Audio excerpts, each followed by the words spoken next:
मैं मुख्य आचार्य आर के सोनवानी आप सभी को जय मसीह की। जय मसीह की। आज की ऑनलाइन रविवारी आराधना शुरू हो रही है। आप लोग पूरी तैयारी के साथ बाइबिल, गीत पुस्तक, पेन कॉपी लेकर आराधना के लिए बैठ जाइए। आज की आराधना परमेश्वर पिता, पुत्र प्रभु यीशु मसीह और पवित्र आत्मा के नाम से प्रारंभ करते हैं। आमीन। आमीन। आज की रविवारी आराधना हम स्तुति गान से प्रारंभ करते हैं। उसके पहले की एक छोटी प्रार्थना कर लेते हैं भाई सुधीर सूर्यवंशी की अगुवाई में। आप सबको जय मसीह की। मेरा नाम सुधीर कुमार सूर्यवंशी है। परसदा कॉलोनी में रहता हूँ। विश्वासी मंदिर से जुड़े लगभग 4 वर्ष हो चुका है। आने का रीज़न था कि मैं मेंटली अपसेट हो गया था और कुछ शैतानी शक्ति का भी प्रभाव था। बड़े बड़े हॉस्पिटल में मुझे दिखाया गया और फूंक झाड़ भी कराए, पर कहीं से भी आराम नहीं मिल रहा था। फिर मेरे लिए मोबाइल के माध्यम से प्रार्थना किया गया सुबह शाम। तब मुझको 1 हफ्ते में नॉर्मल अच्छा फील हुआ और तब से मैं और मेरा पूरा परिवार विश्वास में बने हुए हैं और जैसे हम बचे हैं वैसे दूसरों को भी बचाने का प्रयास करते हैं। परमेश्वर पिता को धन्यवाद कि आज की आरंभ की प्रार्थना करने के लिए मुझको अवसर मिला। आइए हम प्रार्थना में जाएंगे, हाथों को जोड़ेंगे, सिर झुकाएंगे, आंखों को बंद करेंगे और परमेश्वर की ओर ध्यान लगाएंगे। महान समर्थी और दयालु पिता परमेश्वर, एक बार फिर प्रभु जी बड़े धन्यवाद के साथ यीशु मसीह के पवित्र सामर्थी मीठे नाम में आपके चरणों के समीप में आते हैं प्रभु जी। परमेश्वर पिता, आज के दिन के लिए प्रभु हम आपका धन्यवाद करते हैं कि आज के दिन को प्रभु जी हम देखने पाए हैं। और परमेश्वर पिता, आज विश्रामवार में प्रभु जी हम आपकी स्तुति, आराधना, महिमा करने पाते हैं, इसके लिए धन्यवाद करते हैं। परमेश्वर पिता, आज हम स्वस्थ भले चंगे हैं प्रभु जी और हम जीवितों के बीच में पाए जाते हैं, इसके लिए भी धन्यवाद करते हैं। परमेश्वर पिता, प्रार्थना करते हैं प्रभु जी आज की जो भी आराधना में प्रभु संचालन करते हैं उनकी आप अगुवाई मदद करिएगा कि आत्मा सच्चाई से प्रभु संचालन कर सके। और परमेश्वर पिता, प्रार्थना करते हैं आज गीतों का गाया जाना प्रभु जी, वचनों का तोड़ना प्रभु परमेश्वर, और परमेश्वर पिता जो भी संदेश देते हैं हम सब पर तेरी आशीष को चाहते हैं प्रभु जी। और प्रार्थना करते हैं परमेश्वर पिता कि जो भी संदेश होता है परमेश्वर पिता, जो वो बोलते हैं प्रभु जी, वो आत्मा सच्चाई से बोलने वाले हो सके, वो नहीं परंतु उनके अंदर से आप अगुवाई करिएगा परमेश्वर पिता। प्रार्थना करते हैं प्रभु परमेश्वर, जबकि अभी विगत परिस्थिति में प्रभु जी कोरोना का प्रकोप बढ़ा हुआ है परमेश्वर पिता, चाहते हैं प्रभु जी कि जो कोरोना महामारी फैली हुई है वो सब प्रभु यीशु मसीह के नाम से दूर हो सके।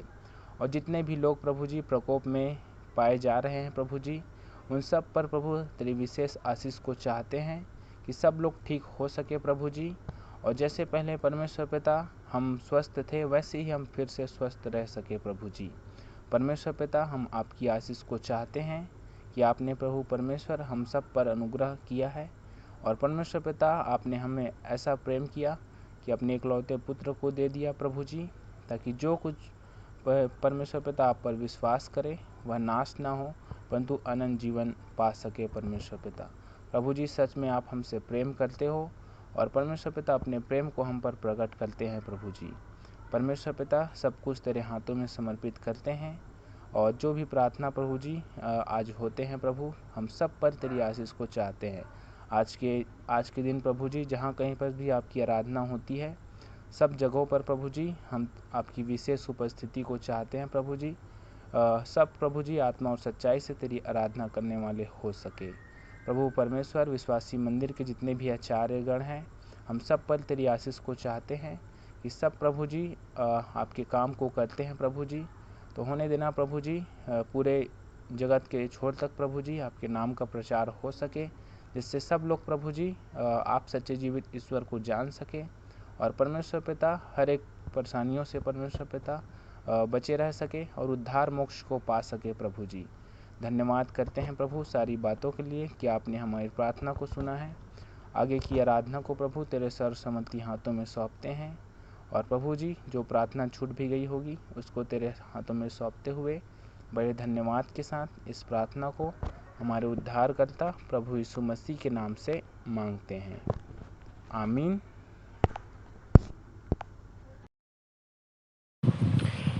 आइए इस समय हम परमेश्वर की महिमा करें, स्तुति आराधना करें, कुछ गीत को गा लेंगे। आइए हम सब परमेश्वर की महिमा के लिए गीत गा लेंगे। गीत का नंबर है स्तुति के गीत से 246, मन का दीप जला जीवन दीप जला।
छोड़ दे अभी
आइए आज की मुख्य आराधना हम प्रारंभ करते हैं।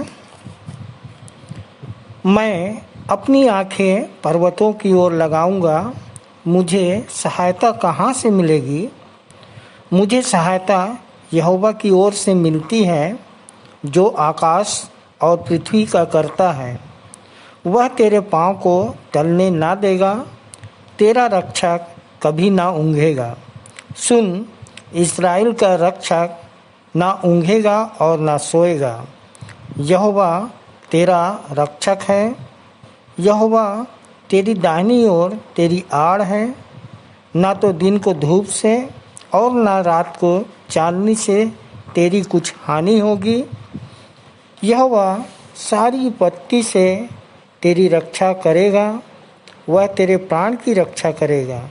यहोवा तेरे आने जाने में तेरी रक्षा अब से लेकर सदा तक करता रहेगा। परमेश्वर अपने वचन पर हम सबको आशीष दे। आइए प्रभु की महिमा के लिए गीत गा लेंगे। गीत क्रमांक 105 स्तुति के गीत में से, जीवन में जब आंधी तुम पर चलती है। जीवन में जब आंधी तुम पर चलती है और निराशा आके जैसा दोष है, अपनी सारी आशीष की मोह लेना और तुम सीखोगे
तुमके औरत को देखते हो, तुम्हारे धर्मती का सदा को, तीनों सारी राशि से डूबे गया, आनंद में हो के का, आज तीनों ले लूंगे ना, आज तीनों देखो के का, आज तीनों ले ले उनके नाम, और तुम सीखोगे देखो के का, प्रभु की सुनिया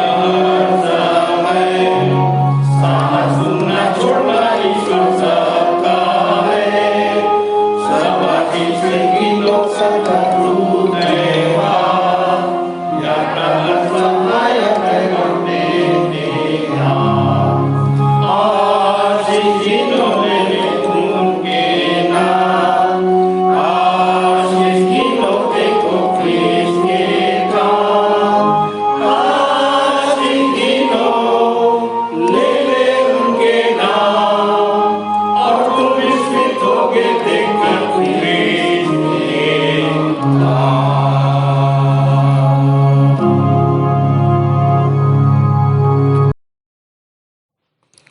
आइए इस समय उत्तरवादी की रीति से उत्तरवादी पाठ पढ़ने के लिए हम सब अपने धर्मशास्त्र से निकाल लेंगे इब्रानियों की पुस्तक, जिसका 10वां अध्याय और 19 से 39 पद तक पढ़ेंगे, जिसको पढ़ने में अगुवाई हमारे सहायक सह आचार्य वीरेंद्र साहू करेंगे और उत्तर देंगी श्रीमती पिंकी साहू, जो गनियारी कलीसिया से हैं। इनके साथ हम सब पढ़ लेंगे। आप सबको जय मसीह की। मेरा नाम सह सहायक आचार्य वीरेंद्र साहू है और हमें उत्तरवादी पाठ पढ़ने के लिए सप्ताह दिया गया है, तो हम उत्तरवादी पाठ पढ़ने के लिए निकाल लेंगे इब्रानियों उसका 10वां अध्याय, उसका 19 पद से लेकर हम आखिरी पद तक पढ़ेंगे। और पहला पद मैं पढ़ूंगा और दूसरा पद आप श्रीमती पिंकी साहू के साथ पढ़िएगा। इसलिए हे भाइयों, जब हमें यीशु के लहू के द्वारा एक नए जीवित मार्ग से पवित्र स्थान में प्रवेश करने का साहस हुआ है, जो उसने पर्दे अर्थात अपनी देह के द्वारा हमारे लिए खोल दिया है। और जबकि हमारा एक ऐसा महान याजक है जो परमेश्वर के घर का अधिकारी है, तो आओ हम सच्चे मन और पूर्ण विश्वास के साथ और विवेक का दोष दूर करने के लिए हृदय का छिड़काव लेकर और देह को शुद्ध जल से धुलाकर परमेश्वर के समीप आए। आओ हम अपनी आशा के अंगीकार को अचल होकर दृढ़ता से थामे रहें, क्योंकि जिसने प्रतिज्ञा की है वह विश्वास योग्य है। और ध्यान रखें कि किस प्रकार प्रेम और भरे कार्यों में एक दूसरे को उत्साहित कर सकते हैं, और एक दूसरे के साथ इकट्ठा होना न छोड़ो, और जैसा कि कितनों की रीति है, वरन एक दूसरे को प्रोत्साहित करते रहो, और उस दिन को निकट आते देखकर और भी अधिक इन बातों का किया करो। यदि सत्य का ज्ञान प्राप्त करने के बाद भी हम जानबूझकर पाप करते रहें, तो फिर पापों के लिए कोई बलिदान शेष न रहा, परंतु दंड की भयानक प्रतिज्ञा और अग्नि ज्वाला शेष है, जो विरोधियों को भस्म कर देगी। जो कोई मूसा की व्यवस्था का उल्लंघन करता है वह 2 या 3 लोगों की गवाही पर बिना दया के मार डाला जाता है। तो तुम ही सोचो कि वह व्यक्ति और भी कितने कठोर और दंड का भागी होगा जिसने परमेश्वर के पुत्र को पैरों से रौंदा और वाचा के लहू को जिसके द्वारा वह पवित्र ठहराया गया अपवित्र समझा और अनुग्रह के आत्मा का अपमान किया है। क्योंकि हम उसे जानते हैं जिसने कहा, बदला लेना मेरा काम है, बदला मैं ही दूंगा। और फिर यह प्रभु अपने लोगों का न्याय करेगा। जीवित परमेश्वर के हाथों में पड़ना भयंकर बात है। परंतु उन दिनों का स्मरण करो जब तुम ज्योति प्राप्त करने के पश्चात घोर कष्टों के संघर्ष में स्थिर रहे थे। कभी कभी तो तुम निंदा और क्लेश के द्वारा लोगों के सम्मुख तमाशा बने और कभी तो जो सताए गए थे उनके साथ भागीदार बने।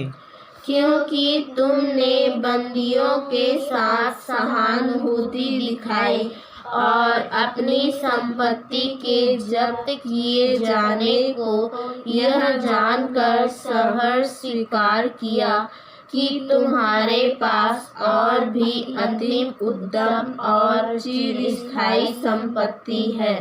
इसलिए अपना भरोसा न छोड़ो जिसका महान प्रतिफल है। क्योंकि तुम्हें धैर्य की आवश्यकता है कि तुम परमेश्वर की इच्छा पूर्ण करके जिस बात की प्रतिज्ञा की गई है उसे प्राप्त कर सकें। क्योंकि अब थोड़ी ही देर में आने वाला आएगा और विलम्ब नहीं करेगा। मेरा धर्मी जन विश्वास से जीवित रहेगा, परंतु यदि वह पीछे हटे तो मेरे मन को प्रसन्नता नहीं होगी। अंतिम वचन हम सब एक साथ पढ़ लेंगे। हम उनमें से नहीं जो नाश होने के लिए पीछे हटे हैं, पर उनमें से हैं जो प्राणों की रक्षा के लिए विश्वास रखते हैं। परमेश्वर अपने वचन के पढ़े और सुने जाने पर हम सबको आशीष दे।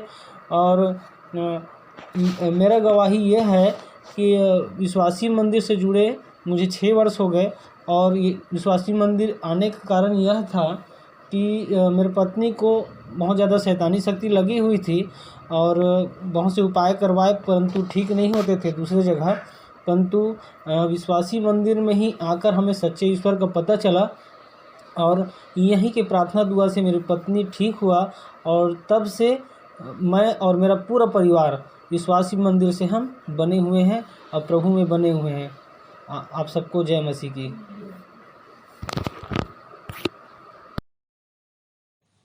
आइए हम विश्वास वचन बोलें। मैं सर्वशक्तिमान पिता पर स्वर्ग और पृथ्वी के सृजनहार परमेश्वर पर विश्वास रखता हूँ।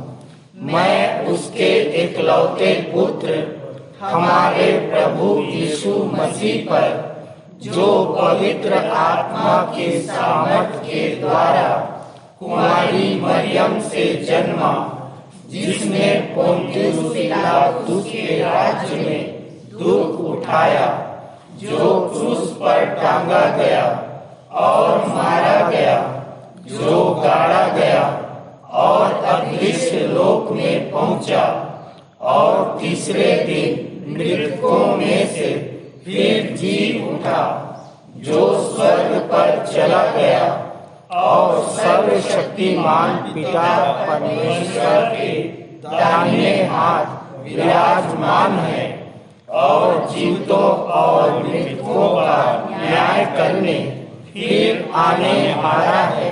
विश्वास रखता हूँ मैं पवित्र आत्मा पर, पवित्र सार्व कलीसिया पर, संतों की संगति पर, देह के पुनरुत्थान पर, पापों की क्षमा पर और अनंत जीवन पर विश्वास रखता हूँ। आमीन। आप सबको जय मसीह की। मेरा नाम सहायक सह आचार्य श्रीमती कमल मोहले है। प्रभु में आए 10 वर्ष हो गए हैं। आइए प्रार्थना में जाएं, सिरों को झुकाएं, हाथ जोड़ें और परमेश्वर की ओर ध्यान लगाएं। सामर्थी अनुग्रहकारी परमेश्वर पिता, आपके चरणों के समीप एक बार फिर से उद्धारकर्ता यीशु मसीह के नाम से आते हैं। प्रभु जी, आपको धन्यवाद देते हैं पिता परमेश्वर, इस सुखद अवसर के लिए पिता परमेश्वर कि हम जीवित पाए जाते हैं। हम मिट नहीं गए हैं प्रभु, तेरी महान करुणा का ही फल है पिता परमेश्वर। ऐसे कितनों हैं प्रभु जी जो आज के दिन को नहीं देख पाए। हम धन्यवाद देते हैं पिता परमेश्वर इस सुखद अवसर के लिए परमेश्वर पिता, जिसमें हम इस ऑनलाइन के द्वारा तेरी महिमा स्तुति करने पाते हैं पिता। हर एक सभा स्थल बंद होने के बावजूद प्रभु जी, आपने यह अवसर दिया पिता परमेश्वर कि हम इस ऑनलाइन के द्वारा ही तेरी महिमा करने पाते हैं। हम धन्यवाद देते हैं पिता परमेश्वर, आपने हमें हफ्ता भर संभाल कर रखा प्रभु जी और अपने उपस्थिति में रखा है पिता परमेश्वर। धन्यवाद पिता परमेश्वर, जीवित और आत्मिक कलीसिया के लिए, नए पुराने विश्वासियों के लिए जिनके साथ हम आपकी आराधना करने पाते हैं। धन्यवाद देते हैं प्रभु जी स्वतंत्र देश के लिए, जिसमें हम अमन, शांति और चैन व धार्मिक स्वतंत्रता के साथ तेरे प्रचार प्रसार करने पाते हैं। पिताजी, प्रार्थना करते हैं देश के उन धार्मिक, राजनीतिक, सामाजिक अगुओं के लिए जो इस देश के संचालन करते हैं। उन्हें और ज्ञान बुद्धि समझ दीजिए परमेश्वर पिता, कि वे तेरे डर और भय में पिता देश व राज्य व क्षेत्र की संचालन अच्छी रीति से कर सकें। प्रार्थना करते हैं पिता परमेश्वर संडे स्कूल टीचर, बच्चों, महिला सभा, चर्च पंचायत, जवान सभा के लिए प्रभु जी, जो तन मन धन से तेरी महिमा करते हैं, उन पर तेरी अद्भुत आशीष हमेशा बनी रहे। पिता परमेश्वर, इस सुखद मौसम के लिए भी धन्यवाद देते हैं प्रभु कि हम सुरक्षित पाए जाते हैं। प्रार्थना करते हैं पिता परमेश्वर इस कोरोना काल के लिए, जिसमें पूरे विश्व जूझ रहे हैं। प्रभु जी, आपकी बड़ी कृपा से इस बड़ी महामारी को नष्ट कीजिए पिता परमेश्वर। प्रार्थना करते हैं पिता, जो भी भाई बहन या माता पिता इस संक्रमण से जूझ रहे हैं, उन्हें छूए पिता, स्पर्श कीजिए अपने आशीषित हाथों से, उन्हें छूए कि वो चंगे हो जाएं। परमेश्वर पिता, प्रार्थना करते हैं उन डॉक्टर नर्सेस के लिए पिता परमेश्वर, डॉक्टरों नर्सेस के लिए प्रभु जी, जो अपने प्राण की बाजी लगाकर लोगों को बचाते हैं। तेरी असीम कृपा उनके साथ रहे, तेरी सुरक्षा उन पर सदैव बनी रहे प्रभु जी। प्रार्थना करते हैं पिता परमेश्वर उन गंभीर मरीजों के लिए, जो चाहे कोरोना पॉजिटिव हो, शैतानी शक्ति हो, गंभीर बीमार हो, शारीरिक व मानसिक व आर्थिक तकलीफ़ों से गुजर रहे हैं पिता परमेश्वर, उन सब पर तेरी अद्भुत आशीष हमेशा बनी रहे प्रभु जी, और वे चंगे हो जाएं। प्रार्थना करते हैं पिता परमेश्वर, जहाँ कहीं भी तेरे नाम की महिमा की जाती है, कलीसिया लगाई जाती है, उन सब पर पिता तेरी महिमा हो सके, तेरी आशीष उन पर हमेशा बनी रहे प्रभु परमेश्वर पिता। हम प्रार्थना करते हैं आज के दिन जो भी वक्ता संदेशों के माध्यम से, गीतों व गवाहियों के माध्यम से व भेंटों के माध्यम से तेरी महिमा करते हैं, उन सबों के संग और साथ होना प्रभु। आप तो मनों की मालिक है पिता परमेश्वर, जो भी जानते हैं प्रभु जी, उनके अंदर से होकर बोलना परमेश्वर पिता, जिससे कि हम सब आशीषित हो सके प्रभु। जो बातें प्रार्थना से कह छूट भी गई है, उसे भी तेरे सर्व सामर्थी हाथों में सौंपते हुए छोटी विनती उद्धारकर्ता प्रभु यीशु मसीह के नाम से मांग लेते हैं, आमीन। सबको जय मसीह की।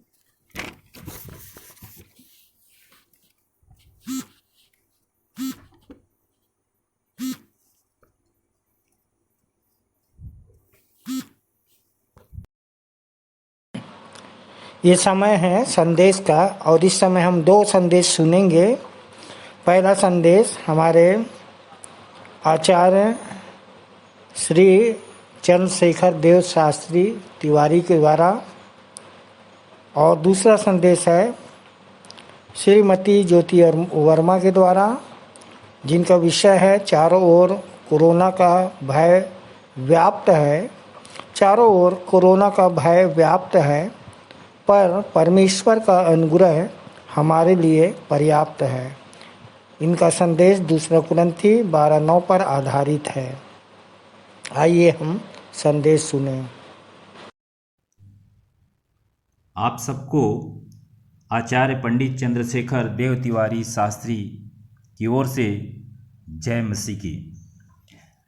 आज के हमारे संदेश का विषय है मरकुस रचित सुसमाचार 2 और उसके 12वें पद में लिखा है, हमने ऐसा कभी नहीं देखा।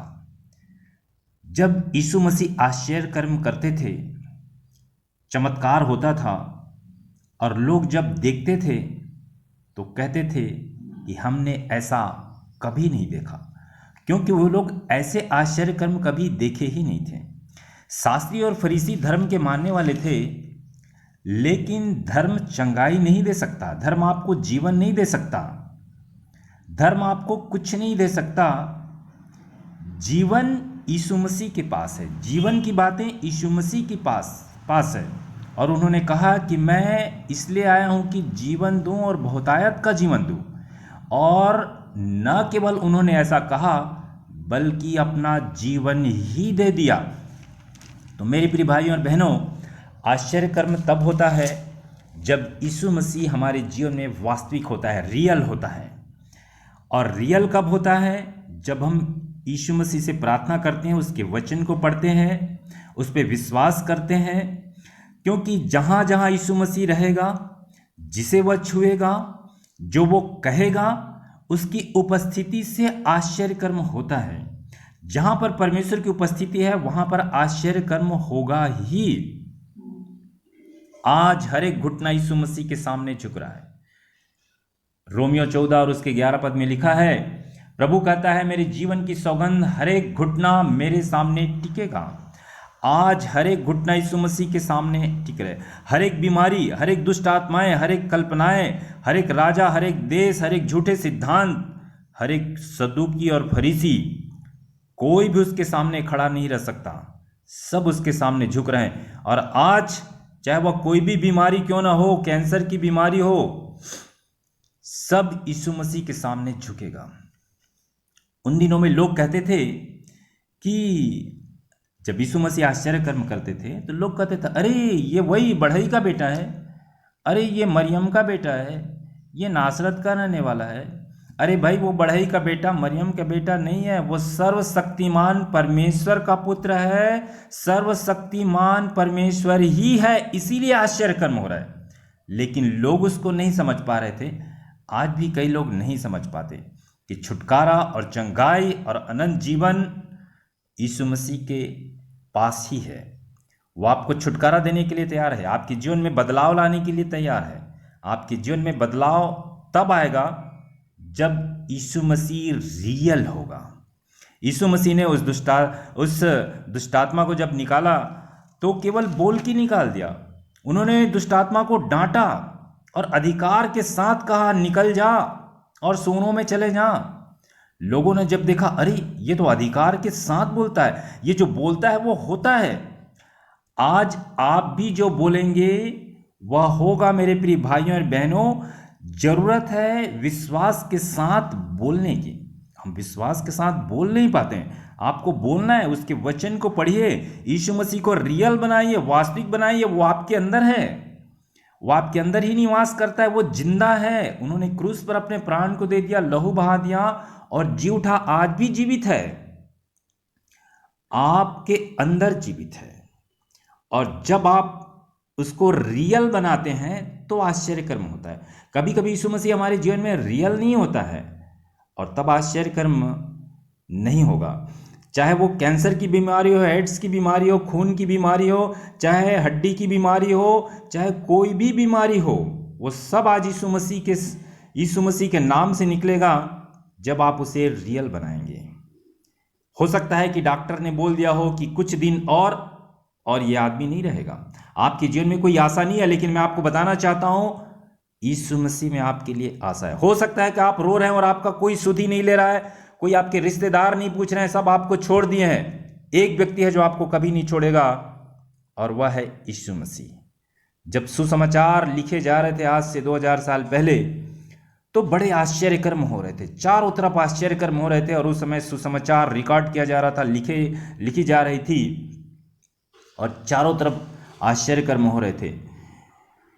मेरे प्रिय भाइयों और बहनों, मैं आपको बताना चाहता हूं कि आप परमेश्वर के पास आएँ, यीशु मसीह के पास आएँ, उसे रियल बनाएं। वो आपके जीवन में आश्चर्य कर्म करना चाहता है। परमेश्वर के हृदय विशाल है, प्रभु यीशु मसीह का प्रेम महान है, वो तरस से भरा हुआ है। अगर वो आपसे प्रेम नहीं करता, आप पर तरस नहीं खाता, तो क्रूस पर अपने प्राण को नहीं देता। अपने लहू को वो इसलिए बहाया है ताकि आप चंगाई पाएं, जीवन पाएं और आप भी बोल सकें कि हमने तो ऐसा कभी नहीं देखा। वो आपके जीवन में आश्चर्य कर्म करने जा रहा है। आज वो आपको आशीष देने जा रहा है। यीशु मसीह के नाम में अपने आशीष को ले लीजिए और हर एक घुटना यीशु मसीह के सम्मुख टिकेगा। आज हर एक लोग यीशु मसीह के सामने झुक रहे हैं, उसको पुकार रहे हैं कि हे प्रभु यीशु मसीह हमें बचाइए। एक बार फिर से हम सबको ज़रूरत है कि पूरे मन के साथ हम उसे पुकारें कि यीशु मसीह हमारे जीवन में आश्चर्य कर्म करो, और हमारे जीवन में वो आश्चर्य कर्म करने के लिए तैयार है। और हम सब मिलकर एक साथ बोल सकेंगे कि हमने तो ऐसा कभी नहीं देखा। इस वचन के द्वारा परमेश्वर आप सबको बहुतायत की आशीष दे। आमीन। जय मसीह की। सुंदर संदेश के लिए हम अपने आचार्य तिवारी जी को बहुत बहुत धन्यवाद देते हैं। तालियां।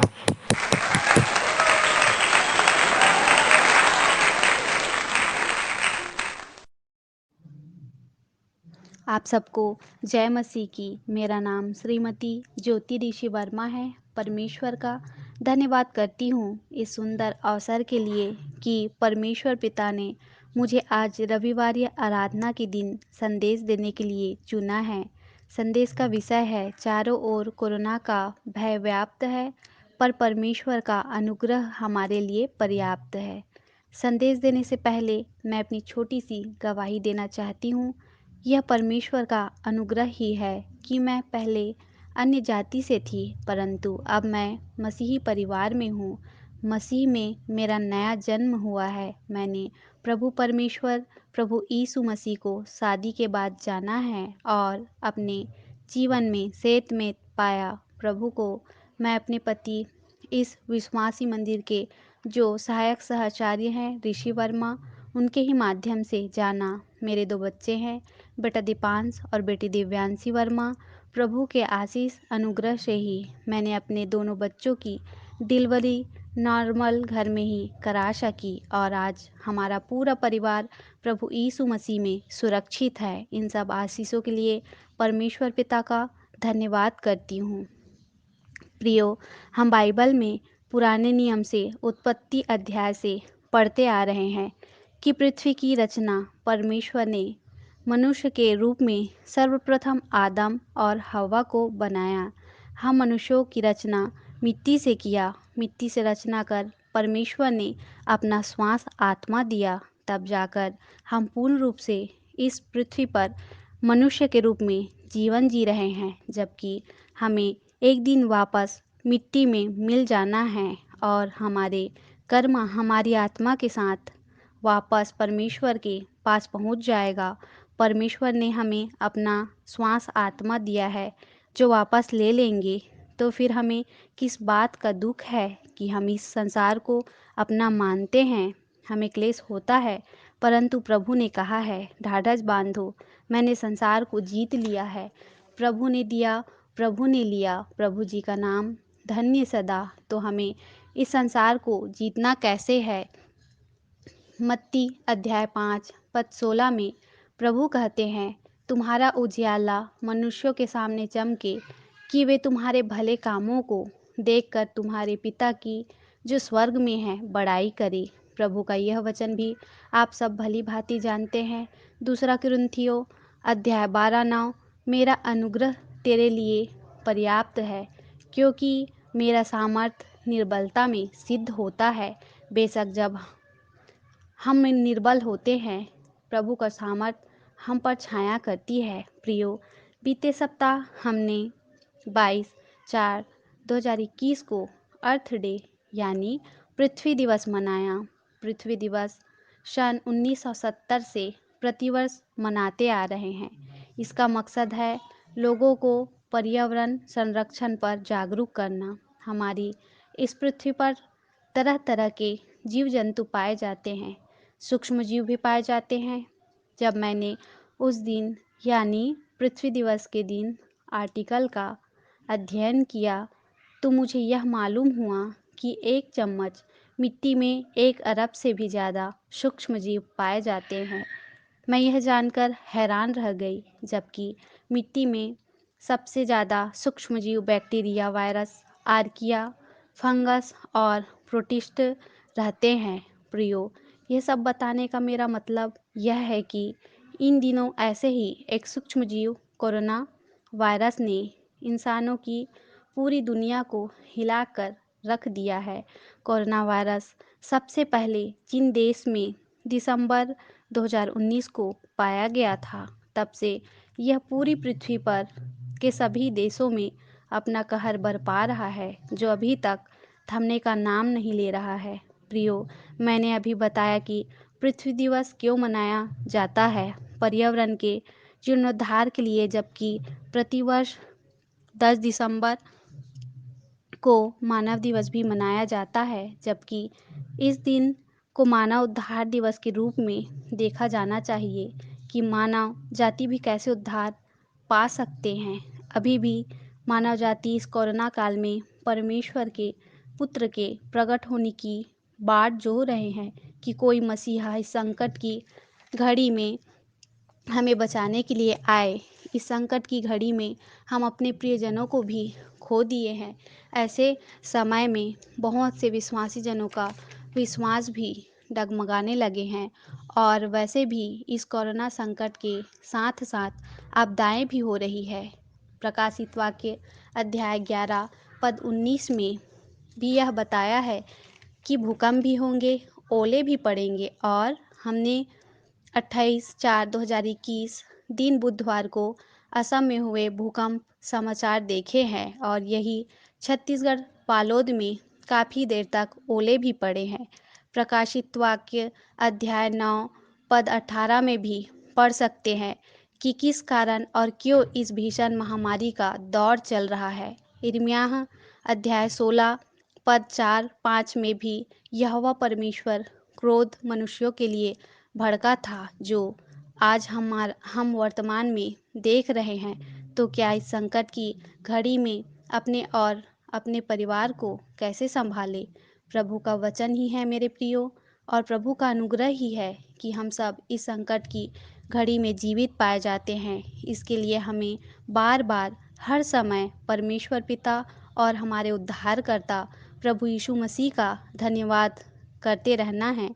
किंतु जब जब मैं इस वचन को पढ़ती हूँ, फिलिपियो अध्याय 1 पद 21, क्योंकि मेरे लिए जीवित रहना मसीह है और मर जाना लाभ है, तो मुझे आत्मबल मिलता है। और यह वचन सबोपदेशक अध्याय 7 पद 1, अच्छा नाम अनमोल इत्र से और मृत्यु का दिन जन्म के दिन से उत्तम है। तो मुझे मृत्यु का भय जो चारों ओर हो रहा है, इससे डर नहीं लगता, क्योंकि आज नहीं तो कल हमें मरना है। ऐसा विचार करके हमें अपने आप को धोखा नहीं देना है, क्योंकि मृत्यु के बाद ही हमें अनंत जीवन प्राप्त होगा, जो हमारे उद्धारकर्ता प्रभु यीशु मसीह के अनुग्रह से हमें मिलता है।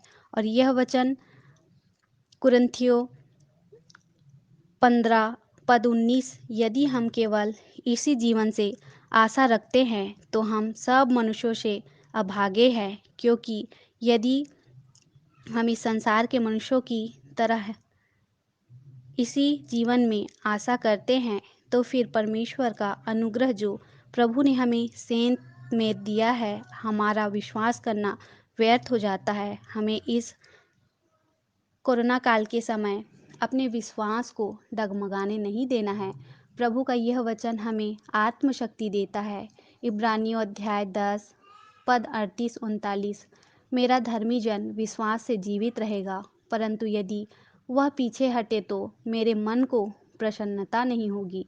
हम उनमें से नहीं जो नाश होने के लिए पीछे हटते हैं, पर उनमें से हैं जो प्राणों की रक्षा के लिए विश्वास रखते हैं, जिसने हम सबको उद्धार का सुसमाचार सुनाया है। इस विपदा के समय हमें साहस रखना है, क्योंकि कोई हमारा प्रियजन भी इस दुनिया को अलविदा कहता है तो भी हमें पीछे नहीं हटना है, और हम पीछे हट जाते हैं तो प्रभु के मन को हम दुखित करते हैं। प्रभु के दासों ने भी जो हमें वचन सिखाने में मेहनत किए हैं व्यर्थ न ठहराए, क्योंकि यूहन्ना ने भी कहा है, जो मेरे बाद आने वाला है, हमारे उद्धारकर्ता प्रभु यीशु मसीह मुझसे आगे है और पहले था। प्रभु के आने से ही हम अनुग्रह पर अनुग्रह पाए हैं। व्यवस्था तो मूसा के द्वारा दी गई, पर अनुग्रह और सच्चाई तो प्रभु यीशु मसीह के द्वारा पहुंची। इसलिए हमें इस भीषण कोरोना महामारी से डरना नहीं है, जो और हर जगह भय फैलाए हुए हैं, क्योंकि पुराने नियम से ही अर्थात उत्पत्ति से ही यहोवा परमेश्वर ने हमें डरने के लिए नहीं कहा है। वचन मूसा के पास पहुंचा। मूसा ने लोगों से कहा, निर्गमन अध्याय 14 पद 13-14 में, डरो मत, खड़े खड़े वह उद्धार का काम देखो जो यहोवा आज तुम्हारे लिए करेगा। यहोवा आप ही तुम्हारे लिए लड़ेगा, इसलिए तुम चुपचाप रहो। इस वचन में यहोवा परमेश्वर ने अपने विश्वासी जनों के लिए कहा है, उद्धार का काम देखो जो यहोवा आज तुम्हारे लिए करेगा। इस वचन में आज शब्द आया है, क्योंकि प्रतिदिन आज ही होता है और आज का दिन यहोवा ने बनाया है। हम इसमें आनंदित रहे, ना कि डरे। यिर्मयाह अध्याय 1 पद 8 में भी परमेश्वर ने कहा है, मत डर, मैं तेरे साथ हूँ। यशायाह अध्याय 41 पद 10 में भी परमेश्वर ने कहा है, मत डर, क्योंकि मैं तेरे संग हूँ। इधर उधर मत ताक, क्योंकि मैं तेरा परमेश्वर हूँ। तो फिर हमें क्यों डरना है? इस कोरोना के भय से हमारा यहोवा परमेश्वर हमें दृढ़ करने के लिए साथ है, संभालने के लिए, सहायता करने के लिए संग है, और यहाँ तक कि आज के लिए नहीं, परंतु इस जगत के अंत तक परमेश्वर पिता हमारे संग है। तो फिर हमें कोरोना के भय से क्यों है रोना? तो फिर हमें कोरोना के भय से क्यों है रोना, जब परमेश्वर का अनुग्रह हम पर है होना? हम सभी को मिलकर एक दूसरे की सुधि लेते हैं रहना, एक दूसरे के लिए निरंतर प्रार्थना करते हैं रहना। इस परीक्षा की घड़ी में विशेषकर जो विश्वास में कमज़ोर है, उन्हें हमें प्रभु के वचन के द्वारा है संभालना। प्रभु परमेश्वर इस छोटे से संदेश के द्वारा हम सभी को आशीष दे, हमारी रक्षा करे। आमीन। आप सभी को जय मसीह की।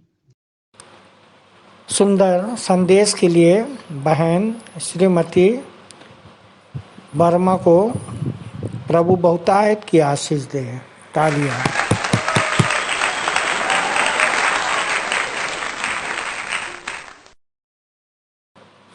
अपनी अपनी भेंटों को देने के द्वारा हम परमेश्वर की महिमा करेंगे, और इस समय हम गीत गा लेंगे। हमन गाना गाबो से 58 नंबर प्रभु का धन्यवाद करूँगा। इसके पश्चात हम भेंट के लिए प्रार्थना कर लेंगे भाई राजेश सिंह की अगुवाई में। स्टार्ट। 1 2 3।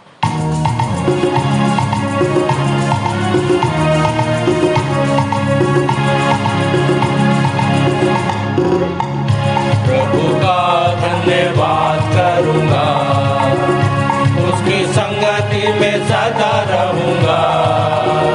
साथ चलूंगा मैं, जय जरूर पाऊंगा। साथ चलूंगा मैं, जय जरूर पाऊंगा। प्रभु का धन्यवाद करूंगा। ना देगी मुझे दुनिया कभी भी कोई सुख और शांति आराम। ना देगी मुझे दुनिया कभी भी कोई सुख और और शांति आराम।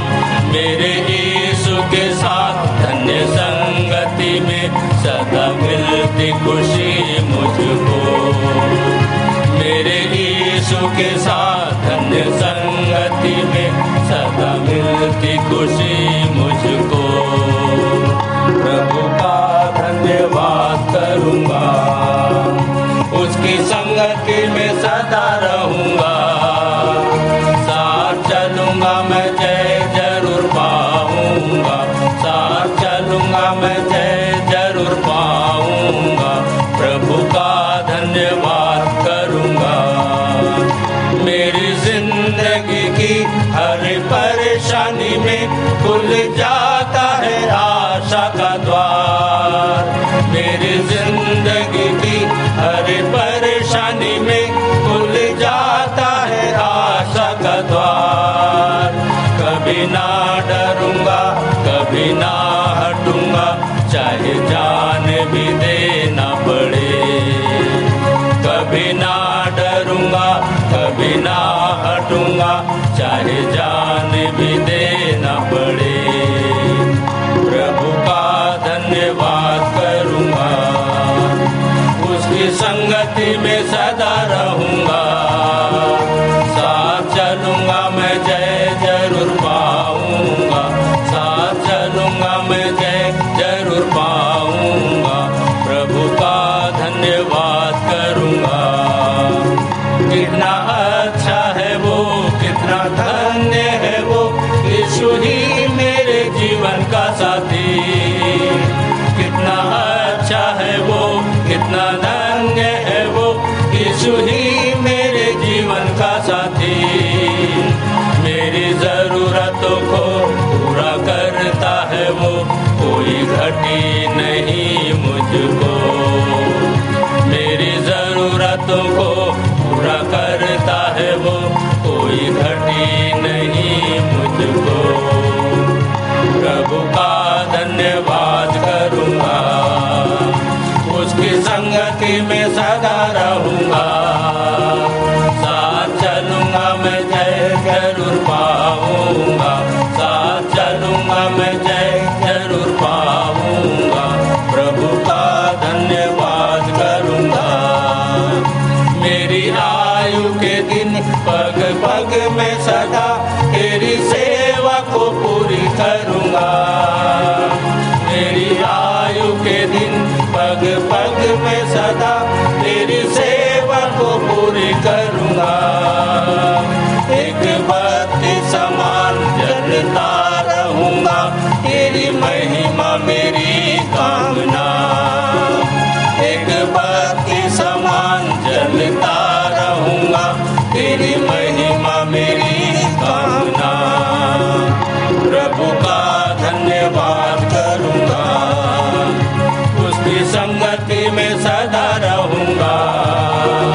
साथ चलूँगा मैं जय जरूर पाऊँगा, साथ चलूँगा मैं जय जरूर पाऊँगा। प्रभु का धन्यवाद करूँगा, प्रभु का धन्यवाद करूँगा।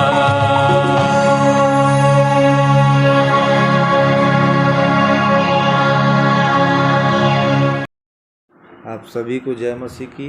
मेरा नाम राजेश कुमार सिंह है और मुझे प्रभु में आए करीब 5 साल हो गए हैं। और प्रभु में आने का कारण यह है कि मैं बहुत नशा वशा करता था। आज यहीं की प्रार्थना दुआ से जैसा मैं बचाऊँ औरों को बचाने का काम करता हूँ। आइए भेंटों के लिए एक छोटी सी प्रार्थना करें। हाथों को जोड़ें, आंखों को बंद करें और परमेश्वर की ओर ध्यान लगाएं। धन्यवाद धन्यवाद पिता, सारी आशीषों को देने वाले परमेश्वर पिता, यीशु मसीह के नाम से पिता, आपके चरणों पे सही बातें पिता, विशेष प्रार्थना करते पिता इस भेंट के लिए। आपके द्वारा दी गई आशीषों का छोटा सा अंश भेंट आपके चरणों में लाए हैं पिता। इसे आप दयापूर्वक ग्रहण कीजिए पिता, आपकी महिमा के कार्यों में खर्च कर सके पिता। और जो अंश हमने अपने पास रख छोड़ा है पिता, उसे सद्बुद्धि दीजिए ताकि हम उसे खर्च कर सके पिता। जिन हाथों ने भेंट चढ़ाइए। पिता, उनके आय को, स्रोतों को, बाल बच्चे को, योजनाओं में आपकी विशेष आशीष हो। जिन्होंने विशेष भेंट चढ़ाई है उनके जीवन में ये स्वर्ण बार बार आ सके। पिता, हमें मौद्रिक मानसिकता के ना बने और अपने आप को जीवित, पवित्र और बलिदान चढ़ाने वाला हो सके। विशेष आराधना को आपके पवित्र हाथों में सौंपते हुए छोटी विनती को प्रभु यीशु मसीह के धन्य और मीठे नाम में मांग लेते हैं। आमीन। मैं मुख्य आचार्य R.K. सोनवानी सूचना से आप लोगों को अवगत करा दूं।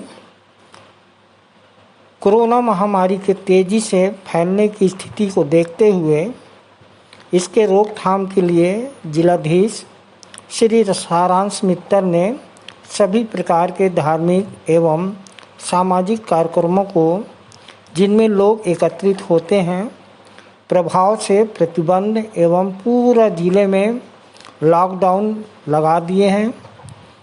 हमारी आराधना शासन के आगामी आदेश तक विधिवत व्हाट्सएप पर ही ऑनलाइन जारी रहेंगे। ऑनलाइन का समय है प्रातः 10 बजे से दोपहर 12:30 बजे तक। इसलिए घर पर रहिए, सुरक्षित रहिए, परमेश्वर के वचन का मनन करते रहिए और परमेश्वर से और भी घनिष्ठता बनाइए। अगले सप्ताह 9/5/2021 रविवारी आराधना के लिए सूचना। आरंभ की प्रार्थना बहन कुमारी नीलम कुसरिया के द्वारा। उत्तरवादी पाठ प्रेरितों के काम 2 अध्याय उसका 1 से 21 पद तक, जिसको पढ़ने में अगुवाई भाई सहदेव केवर्थ करेंगे और उत्तर देंगी कुमारी वर्षा केवर्थ जो त्रिपुरा से हैं। कलिसियाई पास्टोरल प्रार्थना में अगुवाई हमारे सहायक सह आचार्य भाई सूरज सोनवानी करेंगे और इस समय 2 संदेश होते हैं। पहला संदेश हमारे आचार्य PR भोसले के द्वारा होगी, जिनका विषय है प्रार्थना आत्मा की सांस है। प्रार्थना आत्मा की सांस है और देह का दीपक आँख है और देह का दीपक आँख है। मत्ती 6:22 पर आप संदेश बना सकते हैं। दूसरा संदेश कुमारी प्रेरणा पटनायक के द्वारा, जिनका विषय है न केवल एलियाह, मूसा, दानियल के बारे में सिखाना है, न केवल एलियाह, मूसा, दानियल के बारे में सिखाना है, आज अपने जीवन से उसे दिखाना है। प्रेरितों काम 4:20 और पहला यूहन्ना 4:20 पर आप संदेश बना सकते हैं। भेंट की प्रार्थना में अगुवाई सहायक सह आचार्य भाई रघुवीर केवट करेंगे जो मल्लाद से हैं और मुख्य संदेश अपने संचालक जी से हम सुन लेंगे। अंतिम प्रार्थना में अगुवाई भाई संतोष लाटरे करेंगे और संचालक जी की आशीष से सभा का समापन करेंगे। धन्यवाद। अब हम मुख्य संदेश सुन लेंगे और इस समय हम संदेश में जाएंगे। हमारे मंदिर के संचालक श्री जयेश लाल जी के द्वारा हम संदेश सुन लेंगे। इसे हम बाइबल अध्ययन भी कह सकते हैं अपने संचालक जी के साथ में। तो आइए संदेश सुने, अपने मनों को तैयार कर लें। प्रभु की स्तुति हो। सबको जय मसीह की। परमेश्वर का धन्यवाद हो कि उसकी दया और उसके अनुग्रह से हम सब जीवितों के बीच में पाए जाते हैं और सब जानते हैं कि एक क्लेश काल का प्रारंभ है। बहुत से संदेह लोगों में है लोग ये भी कह रहे हैं हम नहीं जानते कि अगले हफ्ते हम मिल पाएंगे कि नहीं, एक दूसरे की आवाज़ सुन पाएंगे कि नहीं। ऐसी असमंजस की स्थिति है। और ऐसे में हम जबकि उसकी वचन को पढ़ रहे हैं, सुन रहे हैं, मन करने का अवसर हमको दिया है, हम परमेश्वर का बहुत बहुत बहुत बहुत धन्यवाद देते हैं।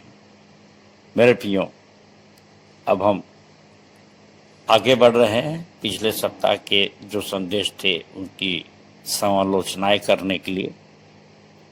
और ये बहुत आवश्यक है क्योंकि कुछ लोग अपेक्षा भी करते हैं और कुछ लोग अपेक्षा नहीं भी करते, परंतु मेरा फर्ज है संचालक होने के नाते कि उसकी समालोचना करूं ताकि लोग प्रोत्साहित हो सकें, छोटी मोटी भूल चूक होती है उसको सुधार भी सकें और इस प्रकार से हम आगे बढ़ते जाएं प्रभु के कार्यों में।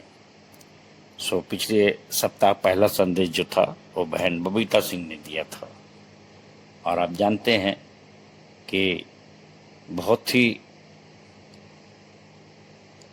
ऑड पोजीशन में कहना चाहिए कि बीमारी की स्थिति में वो बहन ने संदेश दिया। मुझको तो नहीं लग रहा था कि वो बोल भी पाएगी, लेकिन उसने कहा कि मैं बोलूँगी। और देखिए उसका विषय था रोग से जान पहचान थी उसकी, क्या विश्वास में कमी थी उसकी, ये यीशु मसीह के लिए कहा गया। और बहन कोविड-19 से पीड़ित है, परंतु साहस एवं अनुभवपूर्ण गवाही बहन ने दी और हम उसके लिए उसको बहुत बहुत धन्यवाद करते हैं। और कई बार ऐसी स्थिति हम लोग के भी जीवन में आती है कि हमको ऐसा लगता है पीड़ाओं के कारण से कि हे मेरे परमेश्वर तूने मुझे क्यों छोड़ दिया। परंतु हम जानते हैं कि एक दूध पिलाती माता अपने आप को छोड़ सकती है, दूध पिलाती हुई माता तुझको छोड़ सकती है। परमेश्वर ने हमसे वादा किया पर मैं तुझको ना छोड़ूंगा। प्रियो, विश्वास रखिए यदि आप परमेश्वर के हैं, परमेश्वर को जानते हैं, परमेश्वर से आपके अच्छे संबंध हैं, तो निश्चित रूप से वो हम जो विश्वास करने के लिए विश्वास योग्य और धर्मी है और हमसे बढ़कर है। प्रियो, बबीता ने उदाहरण दी, अय्यूब के सामने भी बहुत सारी समस्याएं आई और कैसे उसके जितने बच्चे भी थे वो भी प्रभु में सो गए थे, परंतु वो अपने विश्वास में दृढ़ रहा। और बहन के साथ एक और त्रासदी हुई कि उसका भाई बीमार था, वो भी प्रभु में सो गया और बहन उस स्थिति में भी अभी भी अपनी बीमारी से संघर्ष कर रही है। हम प्रार्थना करते हैं प्रभु कि जिस साहस का परिचय उसने संदेश में दिया है उसी साहस से वो आगे बढ़े, हर एक परीक्षाओं का सामना करे और अय्यूब की तरह खरा उतर के वो कह सके कि कल तक मैं तेरे विषय में सुनती थी परंतु आज देखती हूँ। और इस प्रकार से यूहन्ना 3:11-12 के परिधि में आकर वो और भी जिंदा दिली से उसकी सेवकाई कर सके। पर उसको आशीष दे। हम दूसरा संदेश सुने थे भाई श्री प्रदीप महिलांगे के द्वारा और इनका विषय था यूहन्ना 3:11-12। और प्रियो, भाई ने बहुत ही सुंदर संदेश दिया और नए जन्म के विषय में, पवित्र आत्मा के फल विषय में और कैसे हम जल और आत्मा से जन्म ले सकते हैं, इस पर सुंदर अपनी गवाही के साथ उसने प्रारंभ किया संदेश को। और ऐसा लग रहा था कि बिल्कुल बिना अटके जैसे खूब सुंदर मेहनत करके वो लिखे हुए वचन को बोल रहा है। और मैं तो नहीं जानता कि उसने लिखा था या फिर ऐसे ही बोल रहा था बिना लिखे, पर बहुत सुंदर शब्दों का चयन था। परंतु एक बात है, उसका विषय था यूहन्ना 3:11-12। तो महिलांगे भाई, हम अपना विषय पर अपना ध्यान केंद्रित करें। ये अपने आप में विशाल विषय है। आपने 1 से 5 तक में तो खूब अच्छा बोला और वो हमारा विषय नहीं था, भले भूमिका में 3:11-12 के में वो कहीं आ जाता। ये हो गया, परंतु आपके उम्र के अनुसार, अनुभव के अनुसार आपने बहुत ही सुंदर संदेश दिया। और यूहन्ना 3:11-12 विषय देने का मेरा कारण था कि मेरे संज्ञान में ये बात लाएगी कि बहुत से हमारे पदाधिकारी लोग भी इसका अर्थ नहीं समझ पाते और उनको कठिनाई जाती है इस परिधि में बोलने की। सो मुझको भी ऐसा लगा कि नहीं, क्यों न इस विषय पे बहुत विस्तार से हम सीखें, चर्चा करें, ताकि हमारे हर एक लोग समझ जाएं, क्योंकि हमारे मंदिर के लिए बहुत बहुत बहुत ही महत्वपूर्ण ये वचन है। और ये हमारे हवन गाना गवन के टीप क्रमांक 9 पे है और आप सब उसको देख सकते हैं और हमारी परिधि है। तो इस विश्वासी मंदिर के लोगों के प्रवचन देने, परिचर्चा का ये सब कहा गया है कि भाई परिधि है। सो मेरे प्रियो, यहाँ पर हमको विशेष ध्यान देना है कि अपने आप में भाई तो खैर वचन को नहीं पढ़ पाए थे, परंतु यीशु मसीह ने कहा था, निकोदेमुस से कहा था कि मैं तुमसे सच सच कहता हूँ, जो कुछ हम जानते सो कहते हैं और जो देखते हैं हम उसकी गवाही देते हैं, परंतु तुम हमारी गवाही ग्रहण नहीं करते। जब मैंने तुमसे पृथ्वी की बातें कही और तुम प्रतीति नहीं करते, तो यदि मैं तुम्हें आसमान की बातें कहूँ तो क्यों कर प्रतीति करोगे। ये पढ़ भी नहीं पाए थे भाई, तो मैंने अभी रिपीट कर दिया। और इसमें जो विषय बनता है वो ये होता है कि यह किसने किससे कहा, क्यों कहा, आज हमारे लिए इसका क्या प्रयोजन है व्यवहारिक रूप से, और यदि ये परिधि नहीं बनाई जाती तो हमारे संदेश कैसे होते। मतलब ये है कि हमारे हर संदेश गवाही से, कविताओं से, सारांश से भरे हुए होते हैं। और ये सब इसमें आता है कि यदि लंबा चौड़ा संदेश नहीं देना है तो सीधा सीधा काम दिखा दिए। यीशु मसीह ने चेलों को मछलियों को पकड़ के बता दिया, कोई ज़्यादा बाइबिल नहीं खुलवाई और उनको कहा मेरे पीछे हो लो, और वो उसके पीछे हो लिए। परंतु मेरी स्टडी के अनुसार निकोदेमुस और अमृतयाह का जो यूसुफ था, ये सब यीशु मसीह के पीछे नहीं आए, भले उसके अंतिम संस्कार के लिए उनने कुछ इत्र वगैरह दिया है, जो भी दिया। तो ये एक बहुत चर्चित विषय हो सकता है और इसलिए मैंने बहन अर्चना दास से और बहन अल्पना राम से कहा था कि हम 3:11 के रेडियस में क्या दानियल का पूरी पुस्तक को बता सकते हैं आधा घंटे के अंदर या शॉर्ट में जो भी। और इस प्रकार से बहन अल्पना ने प्रकाशित वाक्य, ये सब आपके लिए एक धरोहर के रूप में इसको रख लीजिए कि बहुत कमाल की चीज़ें हैं उसमें। और जिस कविता के ढंग से लिखी गई, शुरू से जो हमारे विसाखी मंदिर में कविताएं बोली जाती हैं वो हर जगह नहीं बोली जाती। तो ये सब ये है कि सारांश और सटीक शॉर्ट में हम कैसे संदेश को दे सकते हैं और समझ भी सकते हैं। तो उसके लिए 3:11-12 महत्वपूर्ण है। परंतु आगे चल के मैं बहन डॉक्टर अल्पना राम से भी निवेदन किया हूँ कि वे 3:11-12 पे ही बोलें ताकि ये स्थिति और स्पष्ट हो जाए, यूहन्ना 3:11-12 पे। और मैं समझता हूँ कि 16 तारीख को शायद वो बोल पाएंगी। और इसी प्रकार से इसी विषय पर मैं आशीष जलाल से भी निवेदन किया है और फिर बहन अर्चना दास से भी निवेदन करूँगा इसी विषय पे बोले, क्योंकि ये बहुत अपने आप में विशाल है, समुंदर है मैं कहता हूँ। और इसके इतने कण हैं और उसका बड़े बड़े अर्थ हो सकते हैं।